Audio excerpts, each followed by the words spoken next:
Hello everyone and welcome back to more Cincinnati Bengals franchise mode. We are here in episode 11. We just beat our division rivals, the Jacksonville Jaguars, in the divisional round of the playoffs here, the 2001 playoffs, the 01-02 season, I believe. So we just got our second playoff win. I looked it up in between recordings. It is not only our first playoff win since 1990, but it's our first divisional win since, Lord knows. I didn't get that far, but the last playoff win for the Bengals was the 1990 wildcard game against the Houston Oilers. So just to give you a frame of reference for how long it's been since the Bengals have really been much of anything. So we're on a tear right now in this season after having a pretty average, pretty below average regular season, honestly. We're kind of capturing some magic here. It is our Cinderella story here in the postseason, and Corey Dillon is adding on to that Cinderella season as he is breaking off for a humongous gain, and he finds the end zone here on our opening drive. We haven't seen too many big plays from Corey Dillon at all this year, and he comes up with a massive one here in the AFC title game. So it is a humongous game, or humongous play for this Bengal offense early on, and the Chargers are still going with Lucas. We did play the Chargers earlier in the year, and I believe they beat us in the rain here in Qualcomm Stadium, but we are back in Qualcomm looking to hopefully get revenge and punch our ticket to a Super Bowl, which is just absolutely insane to even insinuate with this Bengals team after going 9-7. But we are off to a great start here, but we just have to keep the Chargers at bay, and it looks like Ilko, our rookie defensive tackle, was able to get in on that play, but he was not able to make the tackle in the backfield, and so the running back gets up towards the marker. But it's still a third and short situation here. Last play of the first quarter, and Lucas is going to pitch it out to the running back, and he gets brought down. And Takeo Spikes is the one who makes that tackle. So he saves the first down for our defense here, and is going to force the Chargers to make a decision here on third down. But that's going to end the first quarter. Corey Dillon's big touchdown run is the deciding factor in the quarter, and the Chargers are going to bring out the field goal kicking unit to kick a super long one, and that one is nailed, man. That's a 47-yarder, and he had probably, maybe another 5 or so yards on that kick he could have got. So you don't see many kickers in this game specifically pull off stuff like that, but it was a huge one. And now Peter Warrick has a huge gain himself here. He checks off one tackle, and no one has the speed that's going to catch up to Peter Warrick, and he is gone. So 2 massive plays for this Bengal offense, and we are already cooking here. In our first 2 playoff games, we started off really hot, just like we are in this game here in San Diego, and quickly fizzled out in the second half. So if we can rack up the points here in the first half and continue that trend, then things will be okay. Because so far, the 17 points we had in the first half in Denver and the 13 points that we had in the first half in Jacksonville were enough. So right now we have 14, but we do not want to give up an inch here to San Diego, because if they made it this far, then clearly they have to have at least enough weapons to threaten our defense. So they've held up strong so far here, but things are still rolling. So Lucas is going to float it out to the fullback in the flat, and it's actually a pretty nice pickup for the fullback. He gets close to the first down marker and actually gets the first down. So the charge is just outside of our red zone now, outside of the 2-minute warning, and it's a fake handoff to the fullback, and it goes out to the flat, or actually it's a fake handoff to the running back, I believe, and they go to the fullback out of the flat, and I think it was Takeo Spikes who got a hand on the football and nearly knocked it down. So Lucas is going to drop back now. He's got plenty of time to make a decision here, and he floats this one to the middle of the field, and he finds a wide open receiver who makes a great catch and just runs upfield to get into the end zone. I mean, he had a good step on our defender there. He really wasn't challenged. So the Chargers cut the lead in half here, and we have to come up with something here at the end of the half. And Peter Warrick is just breaking a bunch of tackles. He is having another amazing game already in this first half. He had over 100 yards last week in Jacksonville, and he's just continuing with that production here in the postseason. So we're really resting on his back. And so Achilles Smith on the next play is going to find McGee, the tight end, across the middle here. He had some pressure coming off the edge from the linebacker, but he's able to find McGee. We haven't called McGee's name too much here in the postseason, but he comes up big there. So just a minute left to go in the first half here. We are moving the ball pretty easily here. We were just outside the 30-yard line. Achilles Smith's going to go to the right side of the field, and he finds Chris Waller, but Waller cannot haul it in. It's a rare drop for Waller. He doesn't normally do that. So, but hey, everyone has their drops, especially the receivers. So it's 2nd and 10 now for this Bengal offense. Smith is going to drop back. Corey Dillon picks up a nice block, and it's another attempt to Chris Waller, but it was a pretty poor pass. Waller really wasn't open, so I'm not entirely sure what Achilles Smith saw, but he sees a lot of interceptions, so it makes sense. So on 3rd and 10 here, our drive may stall out here, but we finally get the ball to Waller on the 3rd try. Achilles Smith finally connects with Chris Waller. It's an amazing catch by Waller for the first down. So we are now in the red zone here with an opportunity to punch this one in the end zone. Smith is doing a whole bunch of awkward movement here. He had to run around in that pocket as pressure was kind of in his face here, but he makes an awkward throw and finds McGee somehow in a mess of players.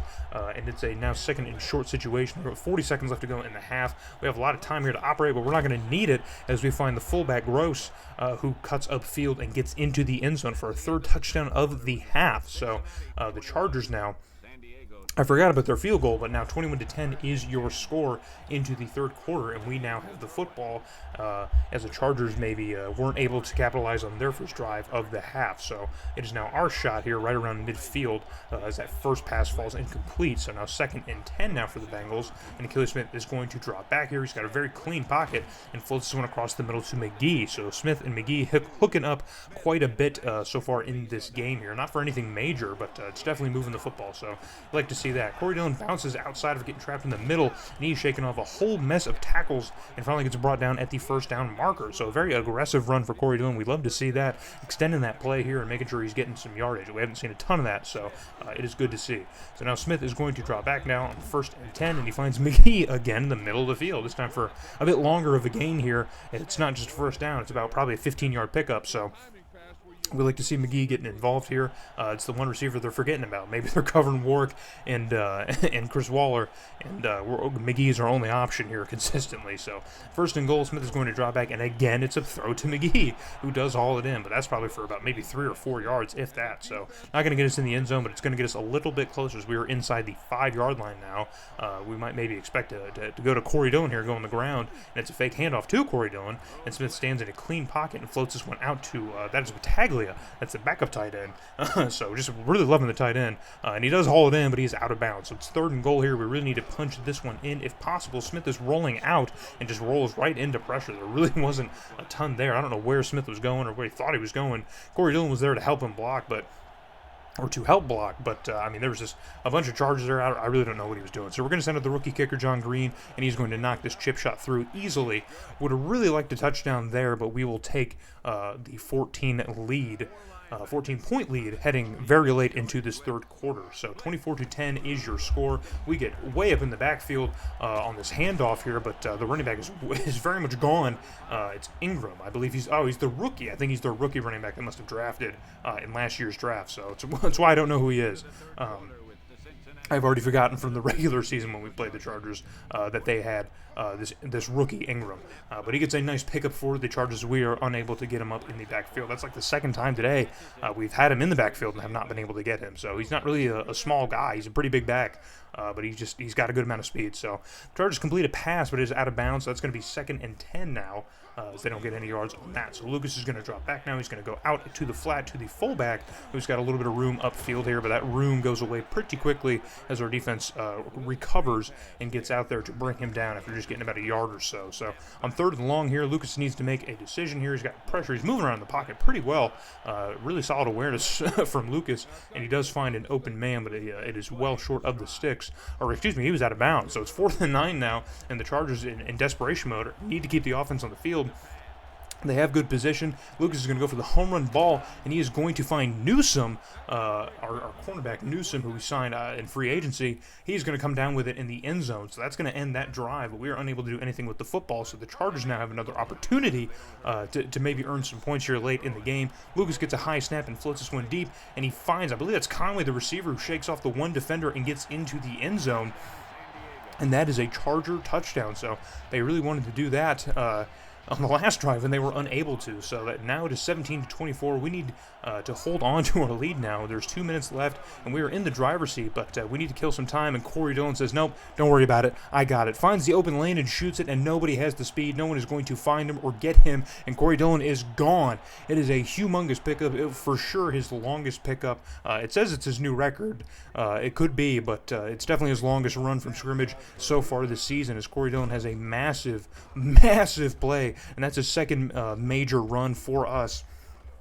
And we were getting help from all over the field so far in this game, and we're just now continuing to get it. from the backfield. So beautiful to see here. That's going to put the game at 31-17. So the Chargers still have an opportunity. It is 4th and 1, and Lucas is going to keep it himself and find some room up the middle to get the first down. So the Chargers are still moving here quickly because there's over a minute left, and we've seen what can happen with just a few seconds and 1 or 2 plays. So if the Chargers can get into the end zone, they might have an opportunity here to cut that lead down even further if they can get the ball back somehow, but they got to get into the end zone first. It's 3rd and 10, still in their own territory. They're inching closer and closer to that 50-yard line, and Lucas is going to drop back and float it out to his left again, and I believe that's Conway who had it, but he was just absolutely covered like a blanket by our defenders, and he can't even get to the first down marker. So it's 4th and inches now, another 4th down situation for the Chargers, but they're going to have to go for it again as the clock is taken underneath a minute.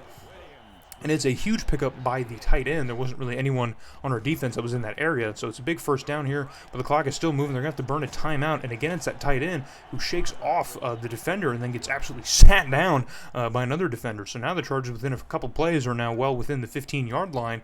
So they have an opportunity here to get into the end zone. They might have enough time to do something else, but our defense is going to have to lock in and come up big here. And Conway makes another beautiful catch. I'm not entirely sure if he was in bounds. He was not. So it's going to be 2nd and 10 now.